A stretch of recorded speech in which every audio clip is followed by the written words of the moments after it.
त्रेता के आई गई ना रहल आनाऊ अभी जाई तले वाह के दूना लोग अयोध्या के लोग कह दियल भगवान राम के मंदिर बनल रह आ का उ सब कह के देखावल का जाने कहिया ले याद रही। हा हा हा धन्यवाद लोग। आई हम भोजपुरी कवि सत्येंद्र सिंह शिवानी एगो छोटन समीक्षा बा निवेदन लोग से बा हम का समीक्षा करो छोटन आदमी हो के लेकिन काहे ऐसन घात भइल बड़हन आघात भइल काहे ऐसन घात भइल बड़हन आघात भइल आ काहे ना उचारल केहू गुनी सगुनिया सब लोग फेल रहल मीडिया भी फेल भर फाड़ खोइछा जे पावल से जोगावल ना भर फाड़ खोइछा जे पावल से जोगावल ना हो गईले सब गेठरी कोट एक बरनिया भावल ना भलाई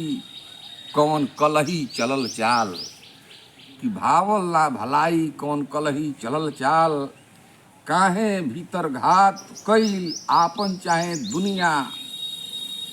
ऊसर हो गईल काहे अयोध्या धर्मधाम ऊसर हो गईल काहे अयोध्या धर्मधाम भुला गईल रामो जी के रखलस ना पनिया आ सत खातिर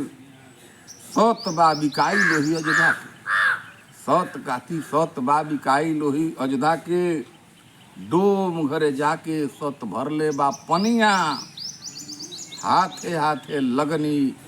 सिन्होरा लेके साथे खाड़ हाथे हाथे लगनी सिन्होरा लेके साथे खाड़ खोज तालो सुनर सवारथ के कनिया जे समर्थन दिले बा कहाँ बा ईमान काहे खुलल ना उकित ज्ञान कहाँ बा ईमान काहे खुलल ना उकित ज्ञान आपन सोहाग सभे बेचल सोरहनिया आ साँच के देखा के आँच नंगई के भइल नाच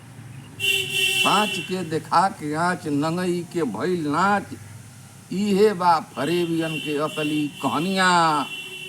ढेर बा जमात परपंची जयचंदन के कि ढेर बा जमात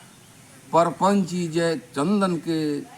पूज शिवानी भारत माता की चरनिया चूम शिवानी भारत माता की चरनिया पूज शिवानी भारत माता की चरनिया।